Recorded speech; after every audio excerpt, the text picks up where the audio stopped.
Hello, everybody. We are LT Thornton and Steve Woods of the podcast, the Nerdsmash Talkcast.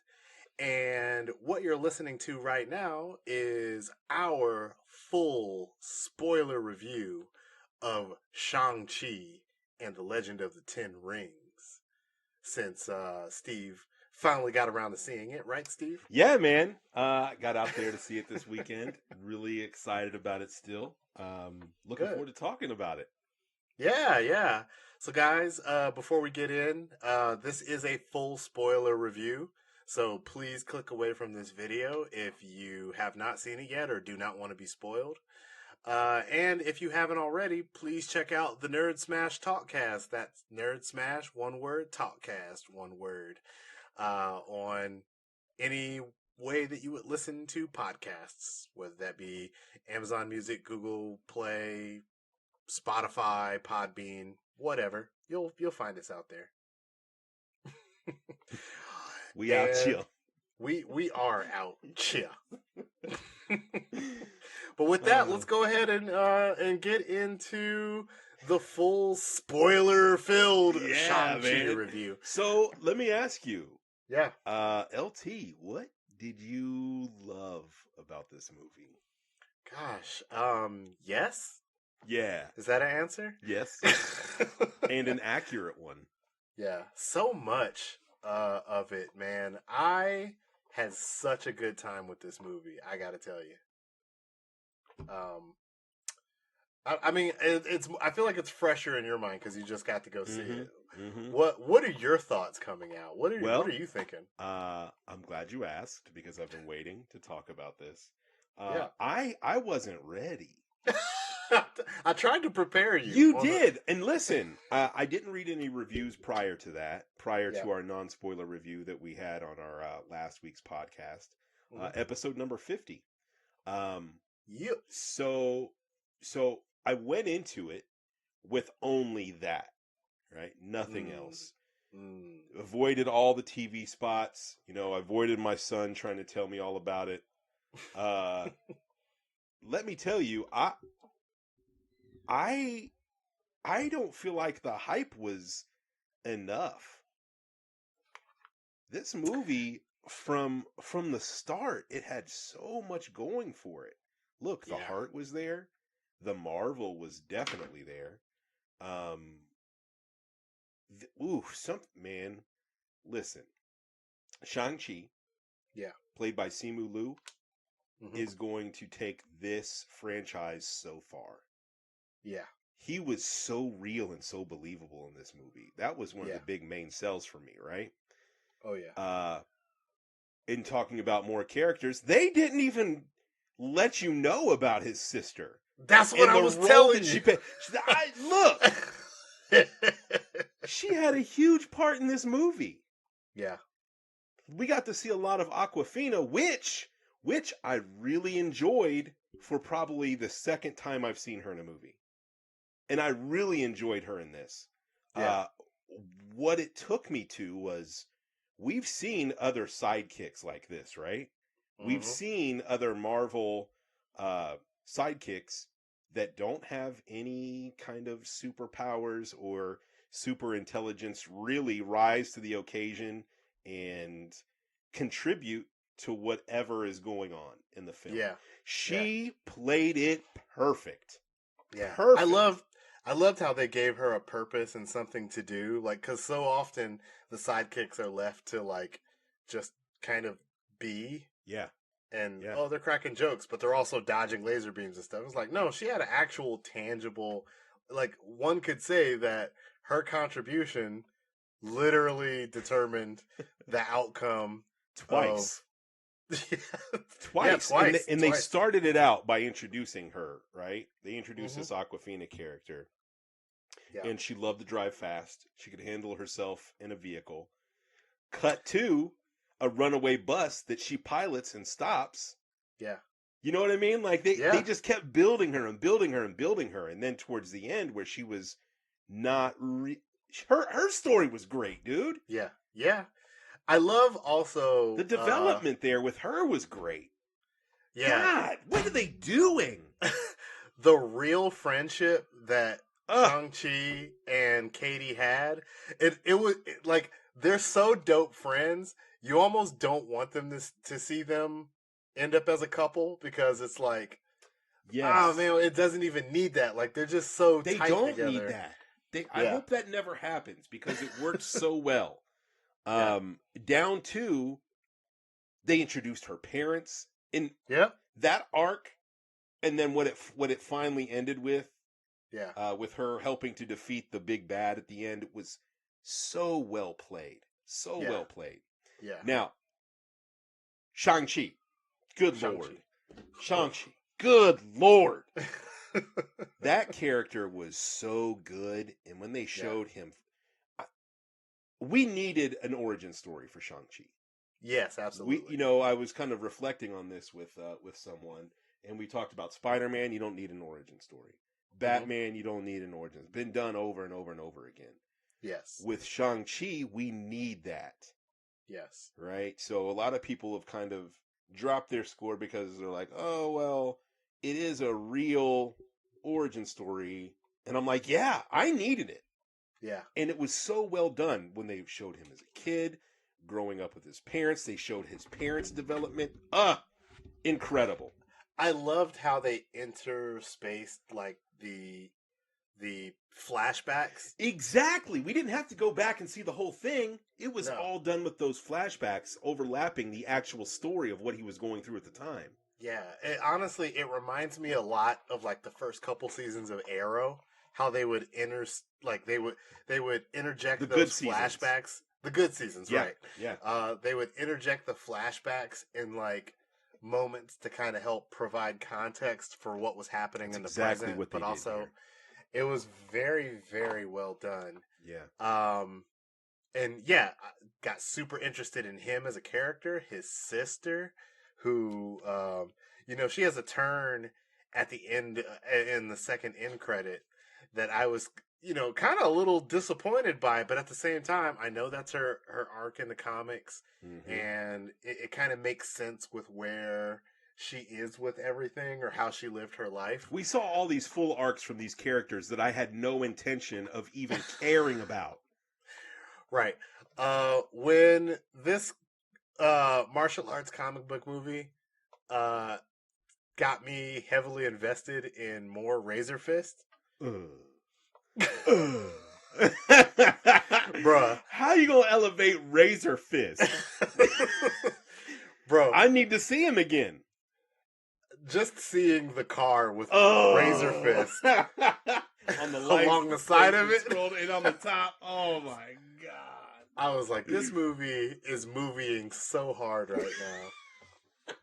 I love it so much. Yeah, man. And I told you, like, the fighting is not to be slept on either. No. It's hands down, like, Bro. if it's not the best action in any Marvel movie that there's been, it's a top 3. Yeah. Yeah. Like, let's talk about the CG integration in those fight scenes. Where? Right! Because sometimes if you're watching like a Spider-Man movie, it looks kind of wonky. Mm-hmm. I haven't done any research to find out if he did a lot of his own stunt work. Yeah. But boy, did they sell it. Yeah. The only time I really noticeably saw it was when his dad was having that fight in the Chinese restaurant. And you saw him in the mirror and you're like, well, that's not like natural movements. Yeah, it looks sped up a little bit as well. I get that. Yeah. I get that. But at the same time, we weren't even watching it full on. We were watching it through a reflection. Yeah. Like, I go back to the scene where they're escaping the giant fight club or whatever, and they're on the bamboo scaffolding. There's a couple times when Shang-Chi fell and landed on that stuff, and I was like, he hit that. Yeah. That hurt. Yeah. I completely agree with you. He put his whole body into it. And if that wasn't him, they are on a next level CG. It was definitely him because I when he fell, it was a forward the camera fall. Like he fell, and it wasn't like you saw his back hit or Yeah. something like that. That was He his fell face. toward the I'm yeah. looking at his face and him Yeah. wincing in pain as he did that. Ooh, so good. So good. You just brought up his dad. Can we talk about it? Oh, we need a whole section of time to talk about his dad, Wenwu the Mandarin, the leader of the Ten Rings. The Orange. First of all, that actor, Tony Leung. Ooh. Man, come on. Come on. He could have been so one note. And at the end of the movie, I... Didn't you feel for him? Yeah. Oh! So, I heard a criticism about Shang-Chi because I was having a discussion with somebody at the office at work. And they said they were let down by Shang-Chi because of how the movie ended and it not being an emotional payoff with his father. And I get that. I agree with that to a point, right? Because we were so invested in his dad at that point. It would have been nice to get something else out of that. But the problem with that is that how do you realistically pay that off? Because I don't think he's truly going to kill his father, and I don't think they're going to have a Marvel hero just go in and straight up murder his dad. So they had to find a way around that. And also, hello, they replaced our martial arts final fight with a kaiju battle. I know! That was going to be my point, dude. I'm like, we literally got a giant monster battle in this movie. In our martial arts epic. I told you last week, I was like, so when you saw Shang-Chi, or when you see Shang-Chi, wait till you get to the third act, because it's not going to go anywhere you think it's going to go. Bonkers. It is nuts.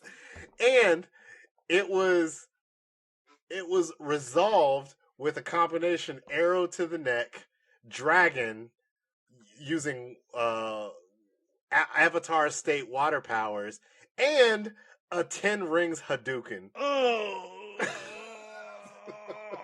God.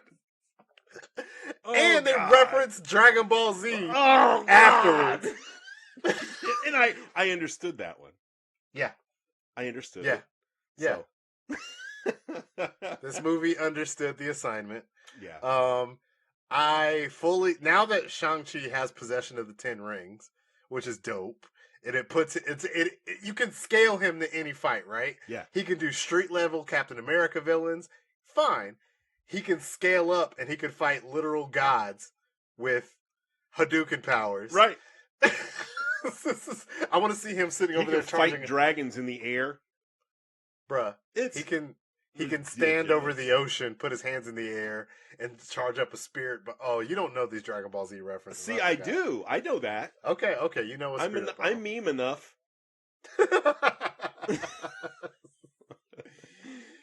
Either way, this movie, I came out of this movie, and I told you, I was doing, like, my martial arts form. Yes. Bro, when they were talking about the differences in forms. Oh, God. And what they meant, and, like, the power, and when then you the open said fist. It's a plot point, I was like, what? What do you mean? Oh. Right. Yeah. When he switches forms, and you see his hand open up, and you're like, oh! Yeah. Oh! Because he went in raw. Yeah. Raw emotion. And then, did you see his face? Yes. Yeah. Stoic. His dad was... Yeah. Because his dad was like, yo, I only took one L in my life, and it was that person using that form. Yep. Also, did this superhero martial arts epic with a kaiju battle at the end also somehow give us a scene where two characters fall in love in the middle of a fight? Oh, God. That was a beautifully choreographed and filmed scene. Yeah. Beautiful. Yeah.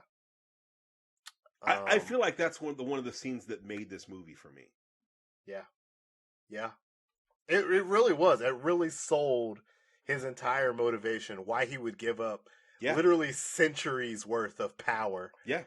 to settle down with this one woman. And he didn't care. And look, his motivation was so pure that he didn't care what was behind that gate. Exactly. He didn't care. Exactly. Tragic, dude. Tragic. Big tragic. Can we talk about Wong? What part? The part where he fights the Abomination in a cage match? Both of them. Knocks him out with... First of all, Wong's kind of cheating. Yeah. Yeah, but I guess if you step into the ring with that dude, you got to know what's coming. Well, we found out it was all... Right! Wong is just running a scam. Wait a second. What kind of cahoots is Wong and the Abomination right now? Dirty. So what dirty. is that? What are we going to get out of that? And it looks like... Everybody has a question. The question's out there now, right? Yeah. So, what does that mean for us? I don't know. It looks like Wong was taking him back to the raft, too. So, I don't know. It seems like a lot of things are convalescing at the raft. Kind of curious to see where that ends up. Well, it was nice to see the Abomination again. Mm-hmm. Looks way better. Yeah. Yeah, he's got the ear fins, which is great. Mm-hmm. And here's something that I had to kind of reconcile in my head. And I was like, well, the Abomination, right? It's kind of wild and unruly and not tameable. Yeah. Then I was kind of like, well, so is the Incredible Hulk. Because, and maybe, just maybe, it stands to reason that over time, the Abomination has also learned to control that and just be the mercenary and get this paper. Exactly. There's two more things I want to talk about before we wrap this thing up. First of all, this movie totally redeems Trevor Slattery. He may actually be a little touched in the head, by the way, because how was he communicating with the magic monster demon? I don't know. I don't know either. Whatever. This movie is so nuts. Also, any theories about the first end credit scene and what the rings are signaling? No. I do have questions though. Okay. Why did Captain Marvel have to leave so quick? She always got stuff to do, man. You know, I understand that. Big galaxy. I get it, but I feel like the rings had something to do with her urgency. I don't know about that. No? You think that she always has to go? I think they just always make her have to go. She's busy, all right? Yeah. Time sensitive. So what were they signaling? I feel like you have a theory. So, in the comics, the Mandarin's 10 rings come to him from Fin Fang Foom, which is a giant talking psychic dragon alien. Yep. That feels like that tracks with where Shang-Chi is, especially setting up a sequel. I feel like it's leading to that. I've heard some people say that maybe it's signaling something like Galactus, which would be cool.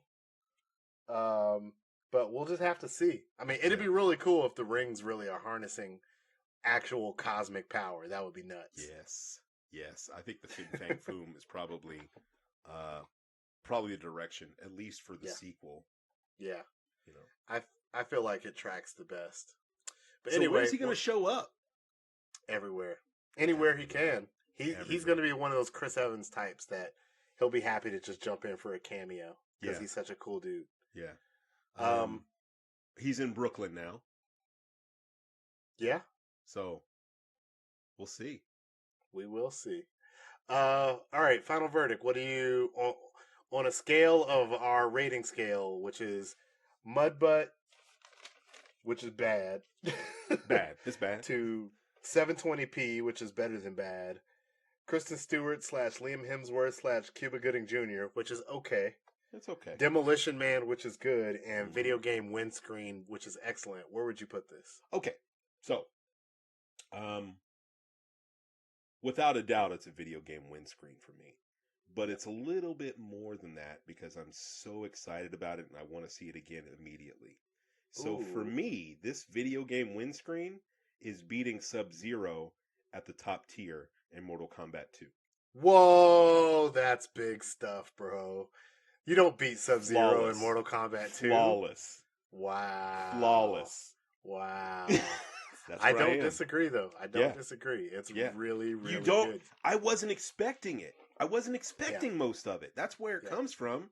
And if you've ever played Mortal Kombat 2 and you have to fight Sub-Zero anywhere above the third fight, if you win, it's unexpected. You're absolutely right. So, guys, like I said, that was our review for Shang-Chi and the Legend of the Ten Rings. Yeah. Be sure to check us out on the various platforms that we listed before. And we'll catch you guys on the flip. See you soon. Holla. Holla.